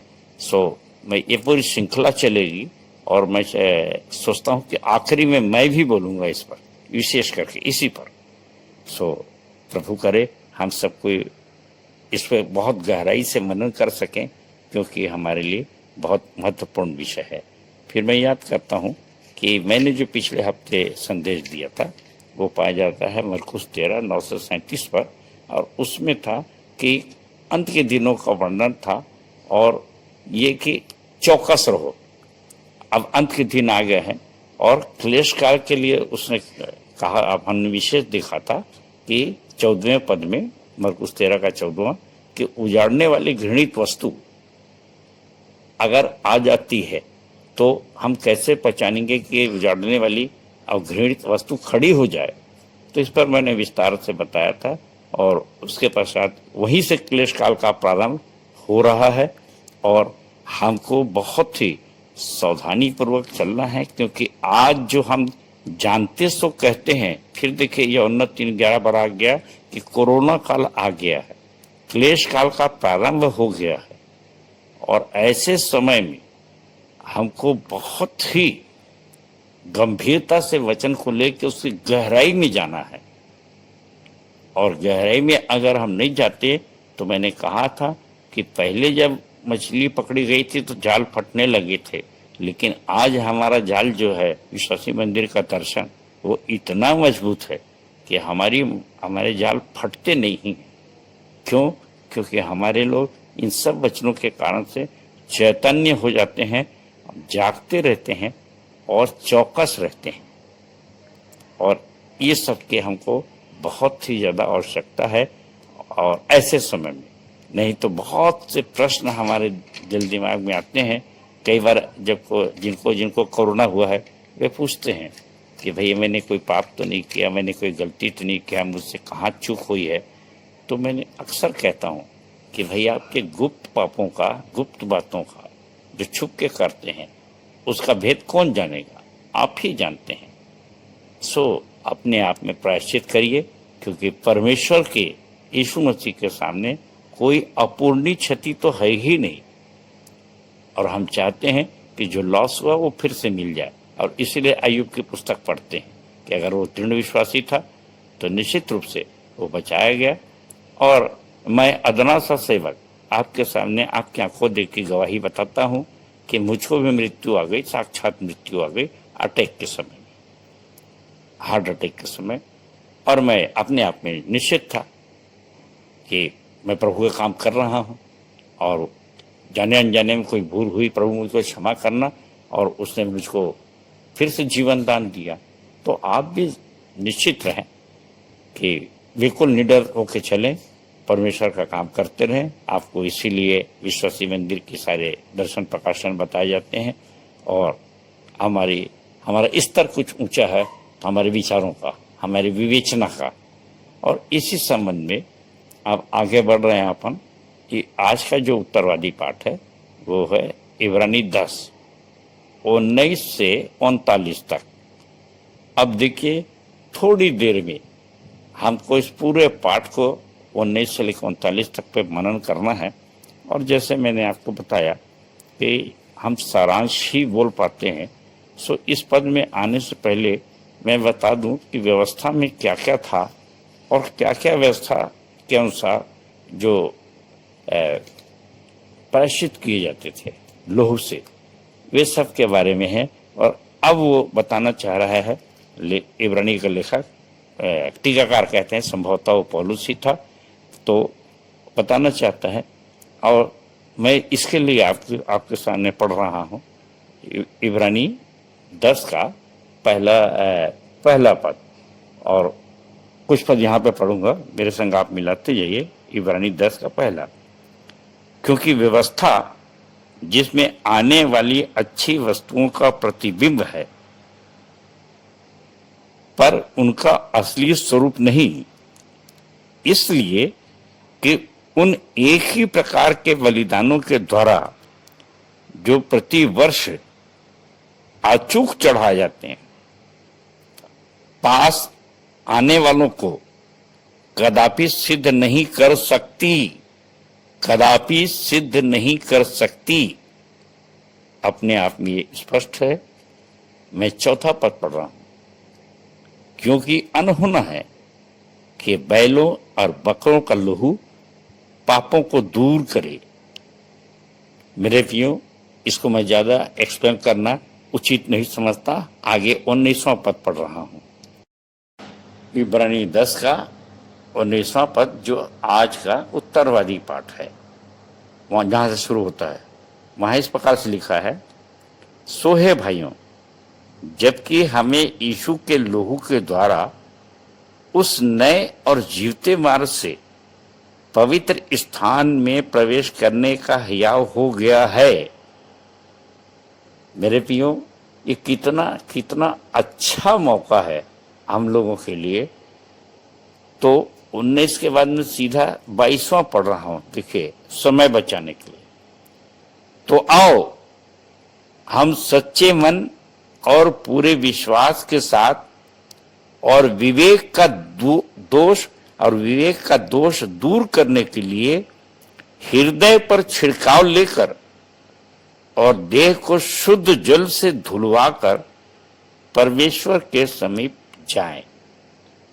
मेरे प्रियो, कितनी कितनी सुंदर बात है कि अगर हम सबसे पहले इसमें शब्द आ रहा है बाइबल में, सच्चे मन से, सच्चा दृष्टिकोण। मेरे प्रियो, जब हमने पिछला पढ़ा है चौकस रहो और चैतन्य रहो, और इसके लिए मैंने एक कविता लिखा है कि हम सच्चे मन क्या होता है, सच्चे कार्य क्या होता है, ये सब बताने के लिए हमन गाना का पुस्तक के पृष्ठ 180 में एक कविता है जिसमें हे सोने वाले जाग, अब मुर्दों में से जी उठ, तब मसीह की ज्योति तुझ में चमकेगी। और आज के समय में, आज के वातावरण में, जब एक भाई बंदे ने इसको कविता को पूरा मुखाग्र पढ़ के सुनाया, तभी मुझको स्मरण हुआ कि ये तो आज के क्लेश काल के लिए है। और जैसे अपन ने देखा, चौकस रहो, चैतन्य रहो, जागते रहो। अब यहाँ पर भी इफिसियों 5:14 है, सोने वाले जाग, अब मुर्दों में से जी उठ, तब मसीह की ज्योति तुझ में चमकेगी। तो अगर हम इस पर अलर्ट रहते हैं, सावधान रहते हैं, तो सच्चे मन के लिए यहाँ पर पिछली बार जब यूहन्ना 3 पढ़ा गया था, तो उसके 8वें पद में है यहाँ पर कि हवा किधर को आती है, किधर को जाती है। देखिए, ये कविता का अंश भी पढ़ रहा मैं, यूहन्ना 3:8 से, हवा किधर से आती है और किधर को जाती है। विपरीत दिशा से चलने वाली हवा अक्सर माझी को डुबा जाती है। अब यहाँ मैं बोलूं, विपरीत दिशा से चलने वाली हवा अक्सर कोरोना से मरवा डालती है। अब यहाँ पर उसने चिताया आत्मा में होकर कि हवा का आज का रुख पछुआ है, और मसीह ने बनाया हमको मनुष्यों को पकड़ने वाला मछुआ है। सो कितनी मछलियां आज तक तुमने पकड़ा है, सो कितनी मछलियां आज तक तुमने पकड़ा है। कहीं ऐसा तो नहीं कि रोटी, कपड़ा और मकान के पश्चिमी वैभव में जकड़ा है। मेरे प्रियो, निकोदेमुस को यीशु मसीह समझा रहे थे यूहन्ना 3:8 में कि तू यहूदियों का सरदार होकर भी, धार्मिक गुरु होकर भी, हवा के रुख को नहीं पहचानता कि किधर को आती, किधर को जाती। मैं इसके बहुत विस्तार से नहीं जाऊंगा, लेकिन आप सब जानते हैं कि बदरूह जब घुस जाती है तो कैसे पवित्र आत्मक शक्ति से हम निकालते रहते हैं। और हमारे विश्वासी मंदिर में इसका ज़्यादा वर्णन करना तो उचित नहीं समझता, परंतु एक सच्चाई है जो बहन डॉक्टर अल्पना राम ने कही कि एक बच्चे को मैंने बदरूह को निकालते देखा है कि हवा का रुख, हवा कहाँ से घुस गई, ये बाहरी हवा क्यों आ जाती है। और आज तो इम्यूनिटी पावर का बहुत चर्चा है कि हमारे अंदर कुछ है, एक हवा है, एक जम्स हैं जो उससे लड़ते हैं और मृत्यु के आगोश में से हमको जीत दिलाते हैं।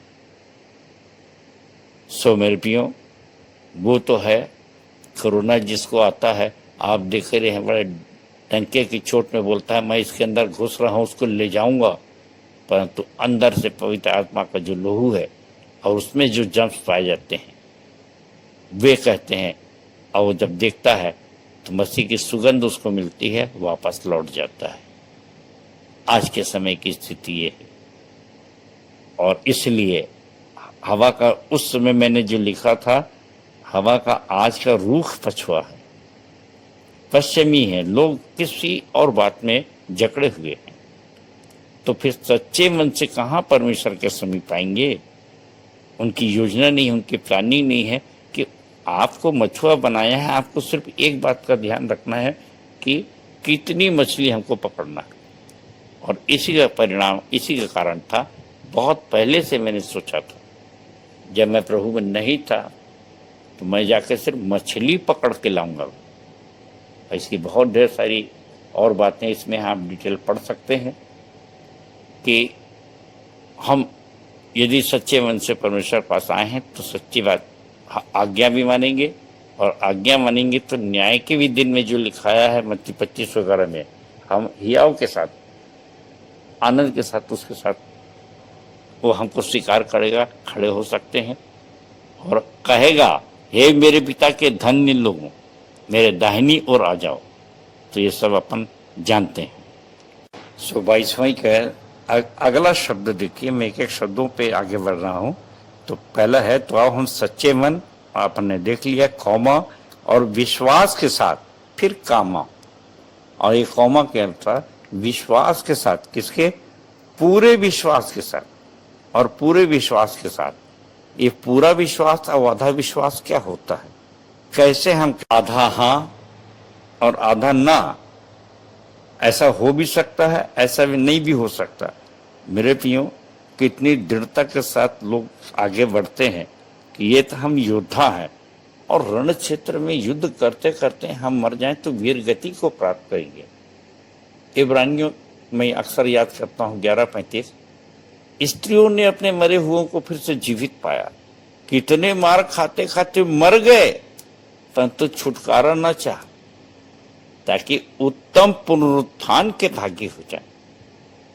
तो ऐसी ऐसी गवाही है मेरे प्रियो, दृढ़ता, विश्वास इस बात की होना चाहिए, पक्का होना चाहिए। ज्यादा से ज्यादा मारे जाएंगे। मैं तो स्तर इतनी याद आती है तो मुंह से निकलते जा रहा, मैं लिखता नहीं हूँ पर याद कर रहा हूँ कि उस एस्तर ने कहा, मारी गई तो मारी गई लेकिन जाऊंगी, अधिक से अधिक क्या बिगड़ेगा, मार डालेगा, हम मार डालेगा। सो मेरे प्रियो, पूरे विश्वास के साथ, इतना अच्छा लगता है शब्द। अधूरे विश्वास के साथ आंखें मत बढ़िए और विश्वास याद करिए। हम फिर से लिखे हुए हैं अमन गाना गमन की पुस्तक में, विश्वास चैप्टर में, कि विश्वास के 4 प्रकार होते हैं। 4 प्रकार के विश्वासी होते हैं। तो 3 प्रकार के विश्वासी, पौवा विश्वासी, अधे विश्वासी, पौन विश्वासी, और फिर 100% विश्वासी। पूरे विश्वास के साथ 100% नंबर क्यों नहीं लाई? तो बड़ा याद आता है मुझको अर्चना बोलती, 99 लेके चले गए, नहीं डांट खा रहे। ये गुरुजी, मैं इसी को बड़े भाई कहूंगी। कितने अच्छे अच्छे संदेश लोग बोल जाते हैं। संक्रामक विश्वासी होना है कि आपके संपर्क में आते हुए, जैसे कोरोना हंस रहा है कि मेरे संपर्क में जो आएगा उसको मैं ले बैठूंगा, मार डालूंगा। और हम संक्रामक विश्वासी है कि हमारे संपर्क में जो आएगा यही तो मौका है, मौके पे छक्का। ये सर्वे श्रीवास्तव का डायलॉग है, मौका पे छक्का। तो मौके पे छक्के लगाइए। ये मौका है कि आज हमारी गवाही लोगों के सामने जाएगी, हमारे विश्वास की। और जैसे मैं बोला कि हम क्या गलती करते हैं, क्या नहीं करते हैं, हम कितना विश्वास करते हैं, कोई तौलने वाला नहीं है। अपने आप को जांचो परखो कि तुम में मसीहा का मन है कि नहीं। तुम विश्वासी बने हो, किस लिए बने हो? और ये जो है, ये स्वर्ण अवसर प्रभु मुझको देना, मेरी जगह किसी और को हरगिज ना भेज देना। कौन जाएगा? कविता है, ये सब चीज लिखी गई है और उसका खूब भुनाया हमने। जब अवसर मिला तब मृत्यु पर्यंत धीरज रखेगा वही उद्धार पाएगा। तो कितना अच्छा मौका है। मैं तो कभी कभी सोचता हूँ अनजातियों की भाषा सुन के कि अगर मरने के लिए अच्छी जगह है तो ये मस्जिद क्या बुरा है, ये मंदिर क्या बुरा है। यानी कैसे कैसे शब्द वो बोल जाते हैं। तो मैं कहता हूँ अगर मरने लिखा है तो विश्वासी मंदिर प्रांगण से अच्छा कौन सा स्थान हो सकता है। तो हमको तो ये स्वर्ण अवसर, हम भाग्यशाली हैं। और मेरे प्रियो, आप देख रहे हैं कि ऐसी स्थिति में भी हम डटे पड़े। सो पूरे विश्वास के साथ, अधूरे विश्वास के साथ नहीं, और अपन आगे बढ़ रहे हैं। और फिर से मैं इसको कहूँ तो आओ हम सच्चे मन और पूरे विश्वास के साथ और विवेक के दोष दूर करने के लिए हृदय पर छिड़काव लेकर, अभी तीसरा आ जा रहा है, विवेक का दोष दूर करने के लिए हृदय पर छिड़काव लेकर। और विवेक के लिखा है कॉन्शियस, कि हमारा कॉन्शियस अलाउ करना चाहिए, विवेचना करना चाहिए। तो ये विवेचना ही में तो सब गड़बड़ हो रहा है कि बहुत से लोग लकीर के फकीर होकर वचन को पढ़ लेते हैं। और कभी कभी ऐसा होता है तो उसने लिखा कल की चिंता मत कर, तो क्या आज मैं पूरा खा लूं, कल की पूरी आज तनख्वाह मिली खत्म कर दूं, विवेचना कर लीजिए, लिखा तो है। शब्द के दिन को पवित्र मानना, पर क्या तेरी गाय सबके दिन इतवार के दिन गिर जाए तो उसको इतना पवित्र मानेगा कि सोमवार को अपनी गाय को निकालने जाएगा तो क्या पाएगा। मेरे प्रियो, विवेचना की जरूरत है, बहुत बहुत ढेर सारे विवेचना। और जब विवेक की बात आई है तो है तो ये बहुत बड़ा चैप्टर, परंतु मैं चाहता हूँ कि अगर आप तीतुस 1:15-16 पढ़ लें, या पहला तीमुथियुस 3:9 और या फिर 4:1-2, ये सब में उन्हीं बातों को लिखा गया है। और मैं जितना याद आ रहा है मैं बोलते जा रहा हूँ कि शुद्ध मनुष्य के लिए सब कुछ शुद्ध है, अशुद्ध अविश्वासी के लिए कुछ भी शुद्ध नहीं, क्योंकि उनका बुद्धि और विवेक दोनों शुद्ध अशुद्ध है और वे किसी भले काम के योग्य नहीं। ऐसा मैं बिना पढ़े मुखाग्र बोल रहा हूँ, शब्दों में ऊंचा नीचा हो सकता है, बाइबल नहीं खोला समय बचाने के लिए। सो मेरे प्रियो, ये तीतुस 1:15 है और आपके सामने मैं पढ़ देना चाहता हूँ पहला तीमुथियुस 3:9। पर विश्वास के भेद को शुद्ध विवेक से सुरक्षित रखें। ये पहला तीमुथियुस 3:9 पढ़ा हूं मेरे प्रियो, और ज्यादा इसको वर्णन नहीं करूंगा, कोई समय नहीं है। और 4:1-2 भी पढ़ दे रहा हूं, यही पहला तीमुथियुस 4:1-2। परंतु आत्मा स्पष्टता से कहता है कि आने वाले समयों में कितने लोग भरमाने वाली आत्माओं और दुष्ट आत्माओं की शिक्षा पर मन लगाकर विश्वास से बहक जाएंगे। यह उन झूठे मनुष्यों के कपट के कारण होगा जिनका विवेक मानो जलते हुए लोहे से दागा गया है। मेरे प्रियो, विवेचना बहुत बहुत बड़ी शक्ति है। अब देखिए अगला शब्द है हृदय पर छिड़काव लेकर, मतलब पवित्र लोहू का छिड़काव। हमें सब, यीशु का लोहू हमें सब पापों से शुद्ध करता है। हम श्वेत मित में धरी भी ठहराए गए हैं। और इसके बाद है देह को शुद्ध जल से धुलवाकर, मतलब वचन के जल से स्नान करके। पिछली बार हमारे महिलांगे भाई ने इसको पढ़ा था, इसलिए मैं पढ़ नहीं रहा हूँ कि ऐसी तेजस्वी कलिसिया बनाए, वचन के जल से स्नान करके ऐसी तेजस्वी कलिसिया बनाता है हमको, तो इसमें दाग और झुर्री नहीं रहते। तो ये देखो शुद्ध जल से धुलवा कर हो गया। और उसके बाद परमेश्वर के समीप जाएं। मेरे प्रियो, पुरानी व्यवस्था में परमेश्वर के समीप जाने से पहले कितनी शुद्ध किए जाते थे, मगर आज के लिए शुद्धता क्या हो सकता है, वो 6 महीने 4 महीने से शुद्ध बन रहे हैं। और उसका बहुत डिटेल है, पर मैं वहाँ पे नहीं जा रहा हूँ। परंतु 26वां पद है कि जानबूझकर पाप ना करें, दो चित्ता ना हो, रोमी 14:23। और जो जानबूझ के पाप करेगा तो उसके लिए फिर कोई प्रायश्चित बाकी भी नहीं है। 37 से आगे, क्योंकि अब बहुत ही थोड़ा समय रह गया है कि जबकि आने वाला आएगा और देर न करेगा।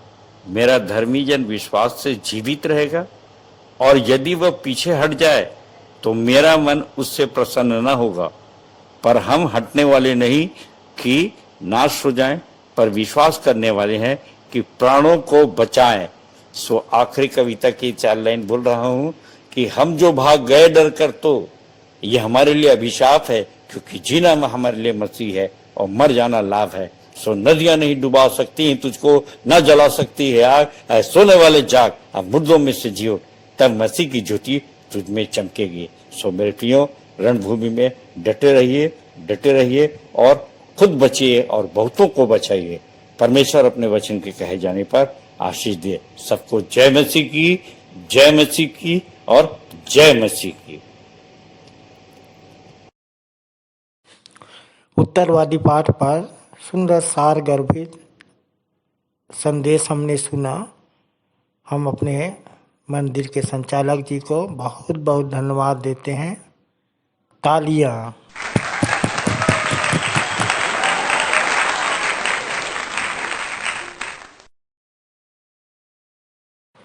हम अपनी आराधना के अंत में हैं, एक गीत गाएंगे, प्रार्थना, अंतिम प्रार्थना करेंगे, प्रभु की प्रार्थना, और हम आशीष से आज की सभा का समापन करेंगे।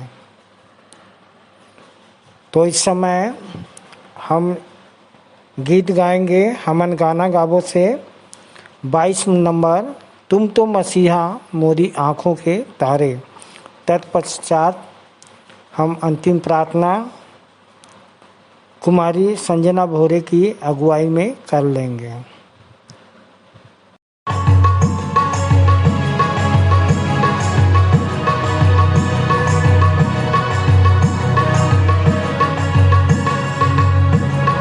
तुम तो मसीहा मोरी आंखों के तारे, बोलो ना मोरी खबरिया, मसीह बोलो ना मोरी खबरिया। तुम तो मसीहा मोरी आंखों के तारे, बोलो ना मोरी खबरिया, मसीह बोलो ना मोरी खबरिया। राह बाट हम भूले फिरत हैं, पाप की बांधे गठरिया। राह बाट हम भूले फिरत हैं, पाप की बांधे गठरिया। हाँ करत तोरी विनती मसीहा, अपनी बता दो डगरिया, मसीह अपनी बता दो डगरिया। तुम तो मसीहा मोरी आंखों के तारे, बोलो न मोरी खबरिया, मसीह बोलो न मोरी खबरिया। पाप की नदिया गहरी बहुत है, लोभ की उठत लहरिया। पाप की नदिया गहरी बहुत है, लोभ की उठत लहरिया। ले चल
हम इसहाक याकूब के परमेश्वर, हम जीवतों के परमेश्वर, ऐसा दुनिया को बनाने वाले, इस जहां को बनाने वाले खुदा बाप, एक बार फिर से प्रभु जी आपके चरणों के समीप में आते परमेश्वर पिता। और प्रभु जी आपको धन्यवाद धन्यवाद और धन्यवाद देते प्रभु जी कि अब तक परमेश्वर पिता आपने पूरे सप्ताह भर प्रभु जी हम सभी को संभाल करके रखा परमेश्वर पिता। इसके लिए प्रभु जी आपको धन्यवाद देते परमेश्वर पिता।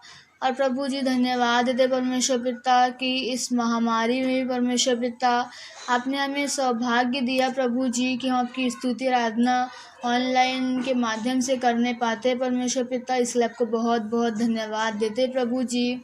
और इसी आनंदित और धन्यवादी मन के साथ आपसे प्रार्थना करते परमेश्वर पिता कि आज जो आराधना हम सभी ने मिल करके परमेश्वर पिता आपके लिए की है प्रभु जी, गीतों का गाया जाना, वचनों का पढ़ा सुना समझा जाना, सब कुछ आपको सुखदायक सुगंध के रूप में ग्रहण योग्य हो सके परमेश्वर पिता, ऐसे आपसे प्रार्थना है।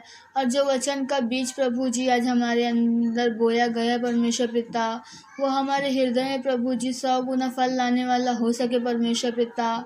हम प्रभु जी सच्चाई की पहचान को जानने के बाद परमेश्वर पिता भटकने वाले ना हो सके प्रभु जी, ऐसे आपसे प्रार्थना है। और परमेश्वर पिता यीशु मसीह जैसे आप और पिता एक हो प्रभु जी, वैसे ही परमेश्वर पिता हम भी आप में एक हो सके परमेश्वर पिता, ऐसा अनुग्रह हम सभी पर करना परमेश्वर पिता, ऐसे आपसे प्रार्थना है। प्रभु जी इस वक्त विशेष करके प्रार्थना करते हैं जितने भी लोग प्रभु जी परमेश्वर पिता प्रार्थना के लिए अपने नाम देते हैं परमेश्वर पिता, और जितने भी लोग प्रभु जी इस बीमारी से परमेश्वर पिता परेशान है प्रभु जी, उन सभी के लिए परमेश्वर पिता कि सभी को आप छूइए और छू करके चंगाई प्रदान कीजिए परमेश्वर पिता, ऐसे आपसे प्रार्थना है प्रभु जी। और आपसे क्या मांगे परमेश्वर पिता, आप मांगने से पहले सब कुछ देने वाले परमेश्वर प्रभु जी, आपका विशेष अनुग्रह मंदिर के संचालक जी पर, सह संचालिकाओं पर, सभी आचार्यों सहाचार्यों पर, मंदिर के प्रत्येक सदस्यों पर विशेष रूप से चाहते हुए छोटी विनती प्रभु यीशु मसीह के नाम से मांगते हैं, आमीन।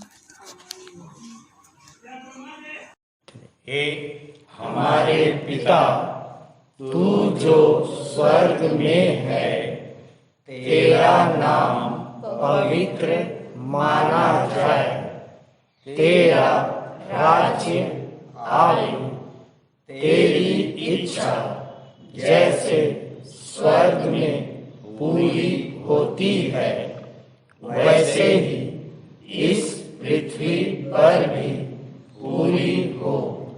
हमारे दिन भर की रोटी आज हमें दे, और जैसे हमने अपने अपराधियों को क्षमा किया है, वैसे ही तू भी हमारे अपराधों को क्षमा कर, और हमें परीक्षा में ना डाल, परंतु बुराई से बचा, क्योंकि राज्य, पराक्रम और महिमा सदा तेरे ही हैं, आमीन। और अब हमारे पिता परमेश्वर का प्रेम, खुदावन प्रभु यीशु मसीह का अनुग्रह है, पवित्र आत्मा की शांति और सहभागिता हम सब के ऊपर अब से लेकर सदाकाल तक होती रहे, आमीन।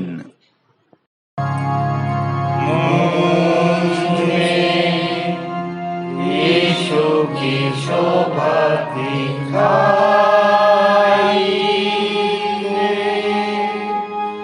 उसका अद्भुत प्यारा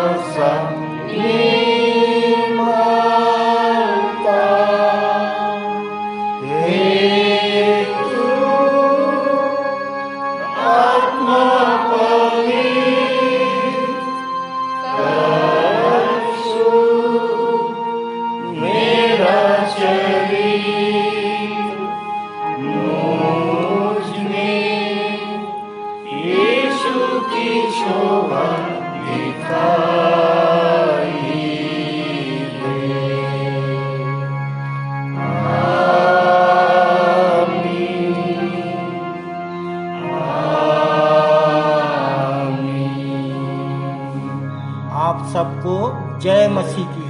जय मसीह की।